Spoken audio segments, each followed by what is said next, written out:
네, 우리 수요예배 나오신 여러분들 환영하고 축복합니다. 우리 좌우에 또 앞뒤 분들과 한번 이렇게 인사하시죠. 오늘 저녁에도 성령 충만 한밤 되시기 바랍니다. 오늘 저녁에도 성령 충만 한밤 되시기 바랍니다. 같이 인사하시죠. 시작. 오늘 저녁에도 성령 충만 한밤 되시기 바랍니다.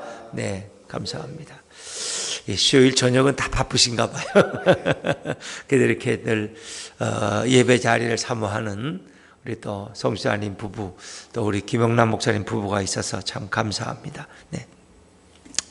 자, 오늘 우리가 읽은 이 본문은 익히 너무나 잘 알고 있는 그런 말씀입니다. 하나님의 말씀을 통해서 우리의 신앙이 성장하고, 우리는 하나님의 말씀을 통해서 우리 신앙의 변화를 경험하게 됩니다. 우리 대한민국은 전혀 복음을 알지 못하는 민족이었습니다.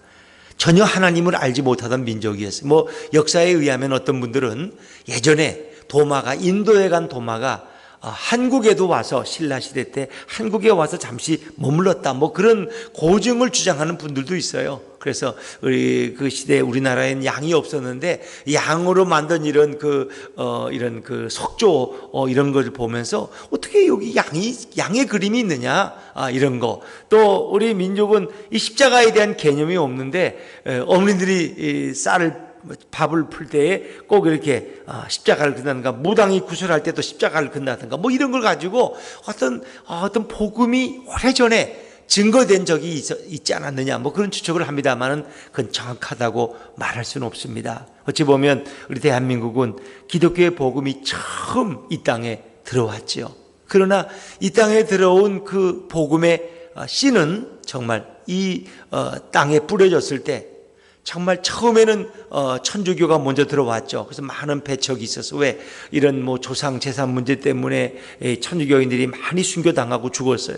그러나 기독교가 들어왔을 때는 사실은 옥토와 같았습니다. 옥토. 그때는 왜냐하면 우리가 일제에 의해서 이렇게 지배를 받기 이전이었고, 러시아, 중국, 또 일본, 또 미국 여러 나라가 우리나라를 둘러싸고 서로 이렇게 빼앗으려고 혼란스러울 때예요. 그때 백성들의 마음은 공허할 때였어요. 그때 기독교의 복음이 들어왔을 때 그 복음이 어찌 보면은 귀족들보다는 가장 낮은 신분이 천한 어떤 그런 밑바닥으로부터 복음이 증거되기 시작했어요. 그래서 정말 우리가 3.1 운동을 할 때 보면 어떻습니까? 1919년인가요? 1919년이죠. 3.1 운동할 때 보면 이 33인 중에 독립선언서에 서명한 33명 중에 거의 절반이 16명, 17명이 기독교인이라는 거예요. 이게 뭘 의미합니까? 그리고 그 다음 대부분은 천도교인, 그리고 불교인이 한 2명인가 있고요. 그러니까 그 오랜 역사에 불교가 있었지만 기독교는 들어온 지 얼마 안 되는 아주 작은 인원에 불과했지만, 그때 기독교는 강하였고 또 애국심이 있었고 나라를 지키기 위해 희생하는 그런 정신이 있었다는 것입니다. 참 놀랍죠. 그리고 3.1 운동 후에 이렇게 일경에 의해 체포되거나 또 이렇게 죽임을 당한 분들, 또 감옥에 체포되어서 들어간 분들 보면은 그 기독교인의 숫자들이 가장 많았다는 것입니다. 그 작은 기독교인의 숫자에 비하면 엄청난 기독교인들이 철창의 신세를 짓고 조국의 독립을 위해서 부르짖었다는 거죠. 그것은 어찌 보면 우리 대한민국이라는 이 땅이 이 옥토였다는 것입니다. 복음이 들어왔을 때 하나님의 말씀이 뿌려지니까, 그것도 그 어눌한 선교사들의 입술을 통해서 복음이 증거됐는데도 그것이 능력이 나타나고 기적이 일어나고 병마가 떠나가고 귀신이 떠나가고 가정이 변화되는 이런 일들이 있었다는 거죠. 그래서 우리 대한민국은 굉장히 기독교 역사 속에 보면 옥토다. 그런가 하면 여러분, 일본 어떠세요? 일본은 우리보다 한 100년 먼저 천주교가 먼저 들어왔죠. 그러나 일본은 지금도 기독교 인구라는 건 그저 1%도 채 안 되는 아주 미미한 정도에 불과한 거죠. 거기에 비하면 일본은 우리에 비하면은 그건 자갈밭과 같고 가시밭과 같다고 말할 수 있어요. 그래서 아마 우리가 일본에 의해 지배도 받았지만 일본은 서양 문물을 빨리 받아들였고, 총이나 이런 거민 이런 것도 빨리 또 군함을 빨리 만들고 이런 건 앞서갔지만, 어찌 보면 우리가 정서적으로 보면은 저는 우리 대한민국이 일본보다도 훌륭하다고 봐요. 그 축구를 해도 우린 일본한테 안 지잖아요.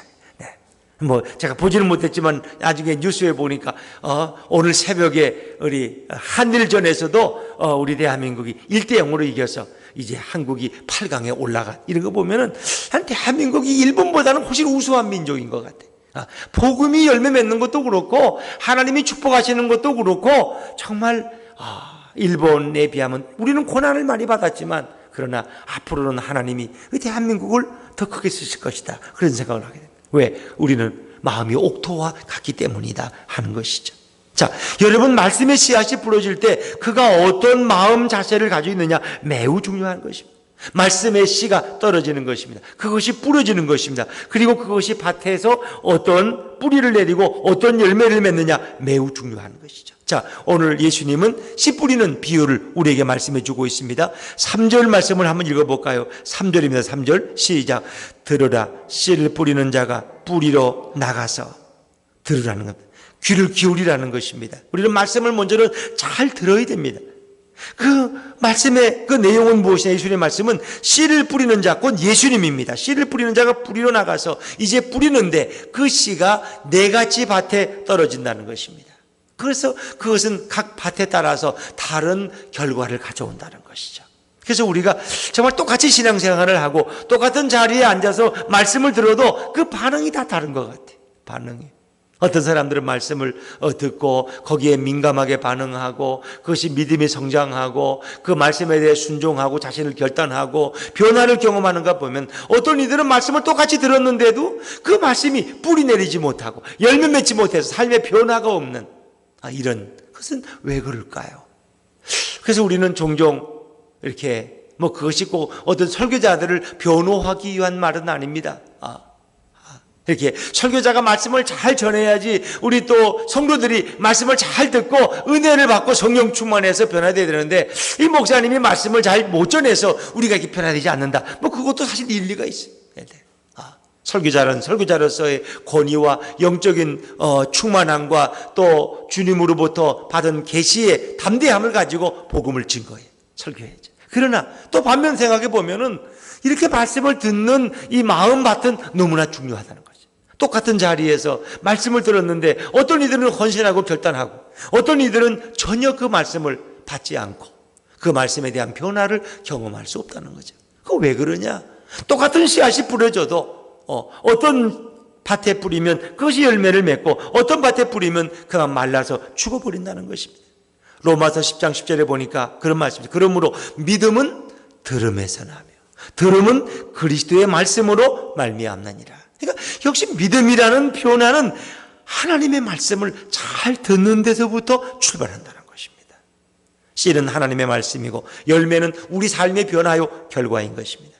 밭은 인간의 마음을 의미하는 것입니다. 그래서 예수님은 인간의 마음을 네 가지 밭으로 표현하고 있습니다. 자, 먼저 우리가 평범하게 길가 밭부터 한번 좀 생각을 해보겠습니다. 우리 4절 말씀을 다시 한번 읽어볼까요? 4절입니다. 시작. 뿌릴새 더러는 길가에 떨어짐에 아멘. 그렇습니다. 사실 유대, 이 이스라엘 고대 근동 시대의 이 밭이라는 것은 우리처럼 이렇게 횡과 세로와 가로가 딱딱 구획되어있는 이런 밭이 아니었다는 거예요. 그냥 광야예요, 광야. 그냥 그곳에 그냥 씨를 먼저 뿌리는데 그것도 이렇게 우리 농부들처럼 사람이 뿌리는 것이 아니라 우리가 고대의 증언들을 보면 바클레이에 의하면 이런 방식으로 뿌렸다는 거예요. 어떤 씨를 가지고 자루에 넣어서 그것을 소나 나귀 위에 올려놓는다는 거예요. 그리고 거기 구멍을 뚫고는 그럼 나귀가 왔다 갔다 할 때마다 흔들리니까 그 자루에서 씨가 떨어진다는 거예요.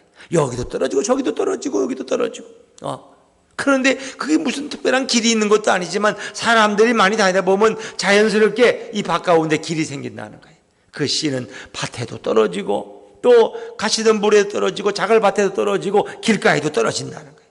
길가에도. 그런데 오늘 특별히 떨어진 이 씨앗은 길가에 떨어졌다. 길가에. 길가라는 것은 사람들이 많이 밟고 다니니까 그것이 굳어지고 단단해졌고 반들반들해졌겠죠. 그러니까 씨앗이 떨어져도 바로 뿌리를 내릴 수 없어요. 또 이렇게 숲이 가려져 있고 흙이 막 쌓여 있는 이런 밭보다는 이 길가라는 것은 사람들이 편편하니까 새들이 볼 때 그것은 눈에 빨리 띈다는 거예요. 새들이 와서 그 씨를 쪼아 먹어버린다는 거예요. 그러니까 뿌리를 내리기도 전에 그냥 쪼아 먹어버리니까 어떻습니까? 그것은 전혀 열매를 맺을 수 없는, 전혀 변화를 경험할 수 없는 그런 마음밭을 오늘 길가밭이라고 말씀하고 있죠. 자, 거기에 대해서 오늘 또 예수님은 어떤 해석을 주고 있습니까? 우리 한번 성경 다시 한번 읽어보죠. 15절 말씀, 15절입니다. 15절 같이 한번 읽죠. 시작.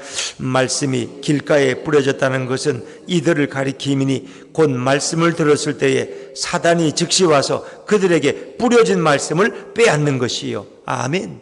이 세라는 것을 사단이라고 표현, 사단이라고. 그 사단이 하는 일은 하나님의 말씀이 우리 안에서 열매 맺지 못하도록 방해하는 게 사단이 하는 일이라는 거죠. 사단은 우리가 예수님 앞에 진실한 믿음으로 가기를 원하지 않습니다. 우리가 교회 와서 뭐 할 수만 있으면 좋은 걸 원하고 딴 생각하기를 원하고 말씀이 뿌리 내리지 못하게 하는 것이 사단의 역할입니다. 왜?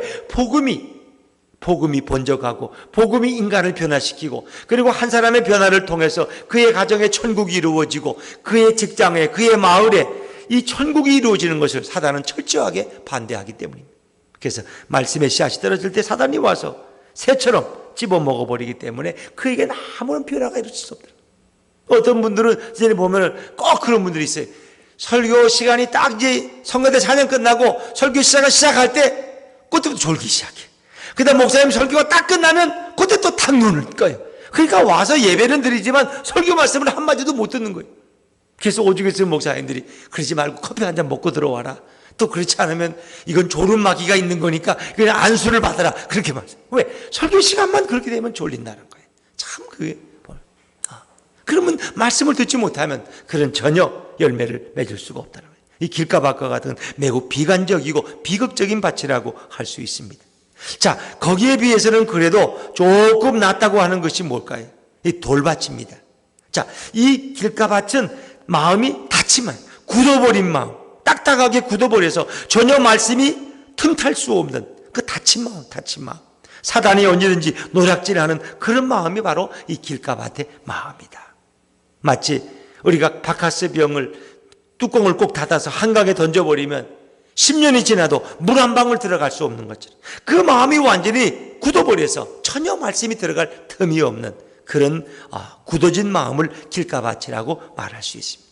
자, 그런가 하면 두 번째는 돌밭입니다. 돌밭. 자, 돌밭은 어떻게 표현하고 있습니까? 5절과 6절 말씀을 한번 읽어보죠. 5절과 6절입니다. 시작. 더러는 흙이 같은 돌밭에 떨어짐에 흙이 깊지 아니하므로 곧 싹이 나오나 해가 돋은 후에 타서 뿌리가 없으므로 말랐고. 아멘. 자, 이것은 뭐 자갈밭이라고도 표현합니다만은 이 돌밭은 우리가 이스라엘의 환경에 의하면 이스라엘은 이 석회석이 많고 석회석 바위가 이 흙 밑으로 있는 경우가 많다는 거죠. 위에는 흙이지만 밑에는 석회석 바위가 있기 때문에 그것이 잠시 뿌리를 내리는 듯 하지만 곧 바위에 부딪혀서 더 이상 뿌리를 내리지 못한다. 그리고 해가 내리쬐면 결국은 뭐예요? 수분을 공급받지 못하니까 결국은 말라 죽어버리는 이런 상황을 예수님이 설명하고 있습니다. 말씀을 듣고는 잠시는 반짝하지만 뭔가 이렇게 결단할 것 같지만 결국 하루 이틀을 가지 못하고 결국은 그 씨가 죽어버리는 그런 불행한 모습인데, 자, 예수님은 여기에 대해서 뭐라고 또 설명하고 계십니까? 우리 16절, 17절 말씀을 한번 읽어볼까요? 16절, 17절입니다. 시작. 또 이와 같이 돌밭에 뿌려졌다는 것은 이들을 가리킴이니 곧 말씀을 들을 때에 즉시 기쁨으로 받으나 그 속에 뿌리가 없어 잠깐 견디다가 말씀으로 인하여 환난이나 박해가 일어나는 때에는 곧 넘어지는 자요. 아멘. 하나님의 말씀은 생명력입니다. 그 말씀이 내 안에 뿌려져도 그 말씀이 자라기 위해서는 때로는 시련도 이겨야 되고 고난도 극복해야 됩니다. 그러나 말씀은 기쁘게 받지만 조금만 내 인생에 어려움이 오면, 좀 불편한 일이 생기고 장애물이 달려들면, 환난이나 박해가 일어나면 곧 넘어지는 자다. 넘어지기 때문에 그 안에서는 말씀이 말라 비틀어 죽어버리고 만나는 것입니다. 조금만 시험도 견디지 못하는 그런 신앙의 삶, 시련을 이길 믿음이 없다는 것입니다. 고난의 축복을 모르기 때문에 조금만 어려움이 오면은 신앙생활에 손을 들어버리는 것입니다. 그저 평안의 복만 간구하는 것입니다. 핍박의 때가 도래할 때 그들은 결국 넘어져 버리는 그런 인생들. 이것은 뿌리를 내릴 수 없어 결국은 기쁨으로 받지만 잠시 후에는 말라서 죽어버리는 그런 비극적인 밭이 돌밭이라고 할 수 있습니다.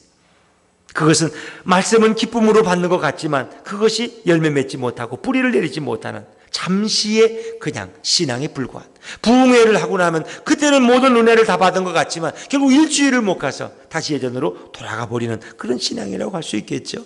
자, 그런가 하면 예수님은 세 번째 가시떨기 밭을 말씀하는데, 자, 우리 7절 말씀을 한번 또 읽어보죠. 7절입니다. 시작.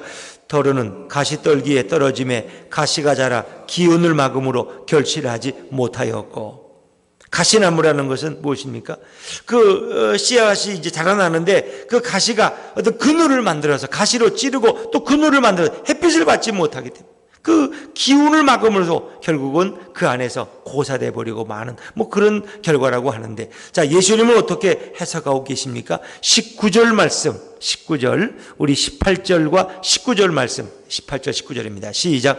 또 어떤 이는 가시떨기에 뿌려진 자니 이들은 말씀을 듣기는 하되 세상의 염려와 재물의 유혹과 기타 욕심이 들어와 말씀을 막아 결실하지 못하게 되는 자요. 아멘. 세상의 염려, 재물의 유혹, 욕심이 들어왔다.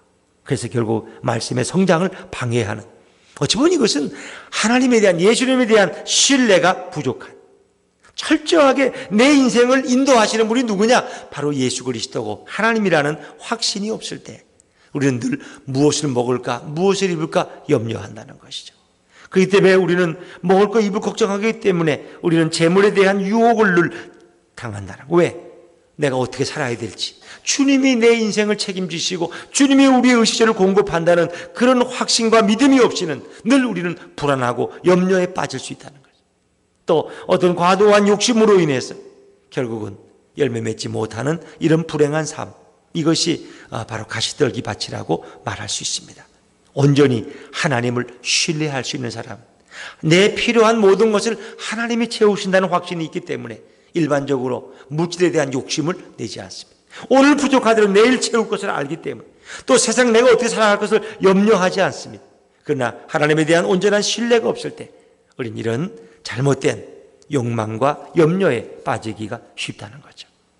자, 예수님께서는 이 세 가지 이 비극적인, 부정적인, 잘못된 마음밭을 열거하십니다.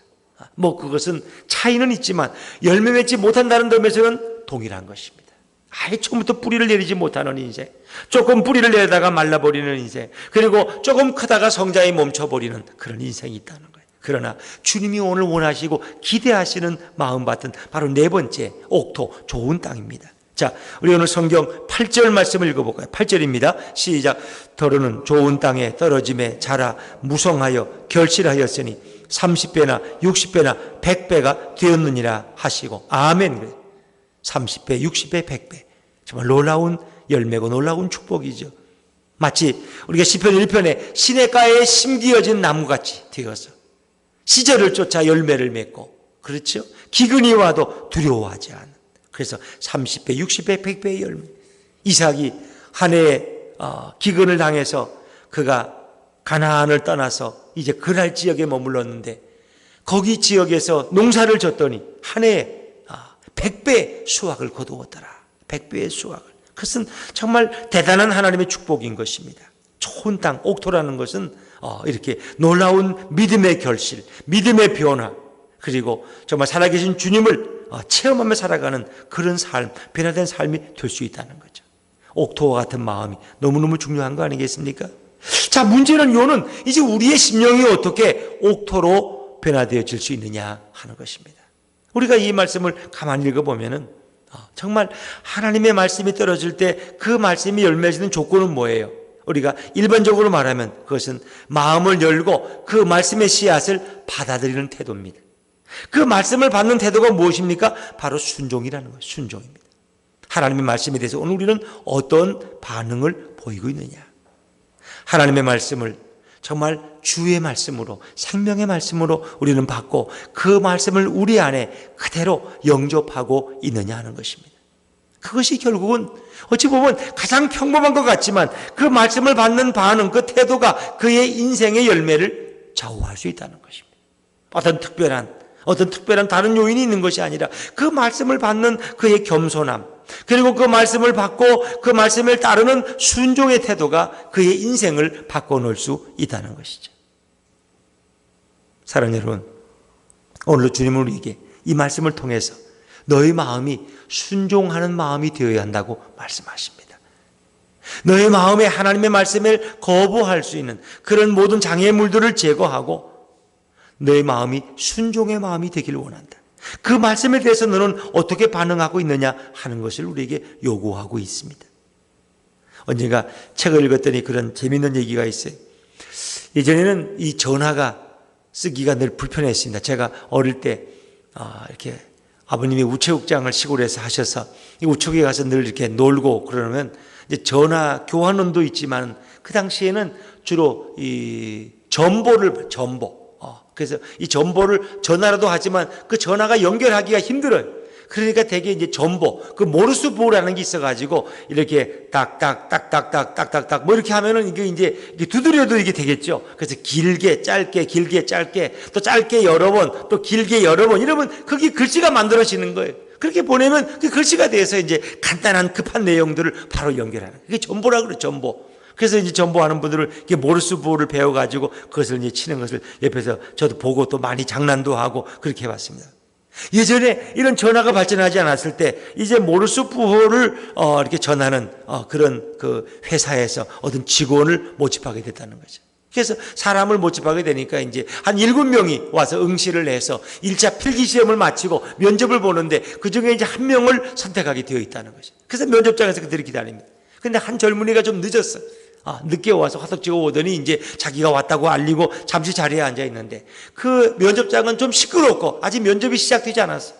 좀 시끄럽고 잡음이 있고 또 막 모르스보를 막 치는 소리도 나고 아주 시끄러웠어요. 그런데 이 가장 늦게 온 젊은이가 잠시 땀을 식히고 앉아 있더니 갑자기 그 면접관이 있는 사무실로 뛰어 들어가는 거예요. 그 나머지 6명은 아니 저놈이 늦게 와가지고 왜 뛰어 들어가나? 안 나오는 거예요. 아니 저 들어가서 뭐 하는 거지? 이름도 안 부르는데 지가 먼저 들어갔지 이렇게.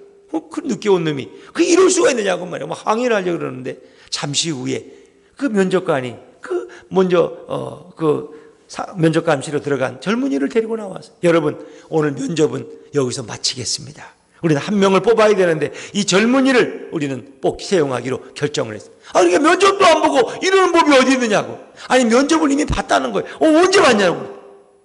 여러분들이 이 시끄러운 소음 가운데 이 면접장에서 대기하고 있었지만 여기는 사실은 모르스보가 계속 발송되고 있었다는 거예요. 메시지가 전해졌다는 거예요.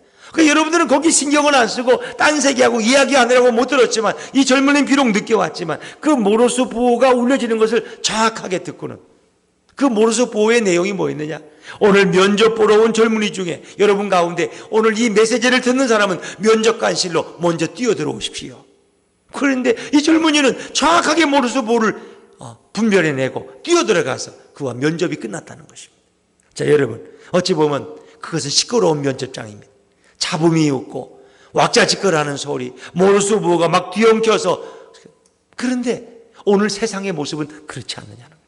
오늘 세상은 시끄럽고 왁자지껄 이런 소리 저런 소리 막 들려옵니다. 그런데 그런 가운데서 우리는 정말 모르스보와 같은 주님의 음성을 들을 수 있느냐는 거예요.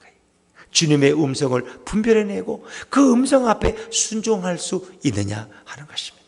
주님은 오늘도 우리에게 순종을 요구하고 있습니다. 세상에 많은 소리가 들려옵니다.